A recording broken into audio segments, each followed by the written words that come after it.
ಜನಶ್ರೀ ನ್ಯೂಸ್ಗೆ ಸ್ವಾಗತ. ನಾನು ನಿತಿನ್ ಮಂಜುನಾಥ್.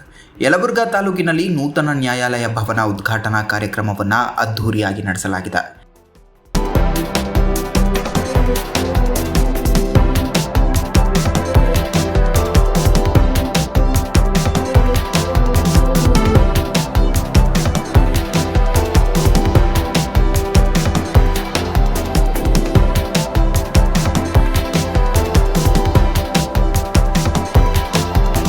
ಈ ಕಟ್ಟಡ ನಿರ್ಮಾಣಕ್ಕೆ 2019ರಲ್ಲಿ ಮಾಜಿ ಸಚಿವ ಶ್ರೀಯುತ ಹಾಲಪ್ಪ ಆಚಾರ್ ಅವರು 15 ಕೋಟಿ ರು ಮೀಸಲು ಇದ್ದಂತೆ ಸೂಚಿಸಿದರು.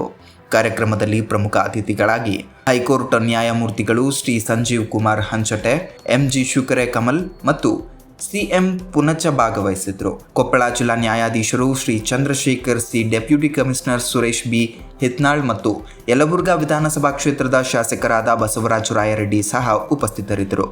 ಕಾರ್ಯಕ್ರಮವು ಜ್ಯೋತಿ ಬೆಳಗುವ ಮೂಲಕ ಆರಂಭವಾಗಿದ್ದು, ಹಿರಿಯ ನ್ಯಾಯಾಧೀಶರು ನ್ಯಾಯ ವಿವರಣೆಯನ್ನ ಕಾನೂನಾತ್ಮಕವಾಗಿ ನಡೆಸುವ ಕರ್ತವ್ಯ ನಮ್ಮೆಲ್ಲರ ಜೀವನದಲ್ಲಿ ಮಹತ್ವವಾಗಿದೆ ಎಂದು ಹೇಳಿದರು. ನಮಸ್ಕಾರ.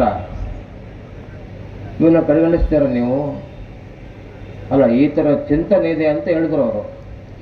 ಈ ಚಿಂತನೆ ಬಹಳ ಅಪಾಯಕಾರಿ ಚಿಂತನೆ. ಅದು ಎಲ್ಲವೊಂದು ನಾವು ವಾಂಡ್ಯ ದೃಷ್ಟಿ ನೋಡ್ಲಿಕ್ಕೆ ಆಗೋದಿಲ್ಲ. ಎಲ್ಲಿ ಸಂವಿಧಾನಾತ್ಮಕ ಆಡಳಿತ ಇದೆ ಅಂತ ಹೇಳ್ತೇವೆ ನಾವು. ನಮ್ಮದು ಪ್ರಪ್ರಥಮ ಗಣರಾಜ್ಯ ರಾಷ್ಟ್ರ. ಇಲ್ಲಿ ಒಂದು ಕಲ್ಯಾಣಕರ ರಾಷ್ಟ್ರ ರಾಜ್ಯ ಕಟ್ಟಬೇಕಾದರೆ ನ್ಯಾಯಾಂಗದ ಮತ್ತು ಇತರ ಎಲ್ಲ ಇಲಾಖೆಗಳ ಅಂಗದ ಒಂದು ಅಭಿವೃದ್ಧಿ ಬಹಳ ಮುಖ್ಯ ಆಗುತ್ತೆ. ಈ ಒಂದು ವಾಣಿಜ್ಯ ದೃಷ್ಟಿಯಿಂದ ನಾವು ಚಿಂತನೆ ಮಾಡಿದರೆ ಏನಾಗಿದೆ ಅಂತ ಹೇಳಿದ್ರೆ, ಇವತ್ತು ನಮ್ಮ ಕನ್ನಡ ಸರ್ಕಾರಿ ಶಾಲೆಗಳ ದುಸ್ಥಿತಿ, ಸರ್ಕಾರ ಆಸ್ಪತ್ರೆಗಳ ದುಸ್ಥಿತಿ, ಎಲ್ಲೂ ರೆವೆನ್ಯೂ ಇಲ್ಲ. ಹಾಗೆ ನ್ಯಾಯಾಲಯಗಳ ರೆವೆನ್ಯೂ ಇಲ್ಲ ಅಂತ ಹೇಳಿದ್ರೆ ಇದು ಎಂಥ ಒಂದು ವಿಚಿತ್ರವಾದಂಥ ಒಂದು ಅಪಾಯಕಾರಿ ಚಿಂತನೆ ಇದು.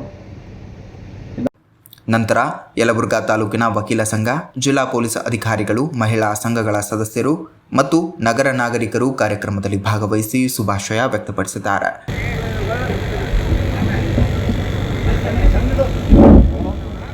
ಇದೇ ರೀತಿಯ ನಿರಂತರ ಅಪ್ಡೇಟ್ಗಳಿಗಾಗಿ ನೋಡ್ತಾ ಇರಿ ಜನಶ್ರೀ ನ್ಯೂಸ್.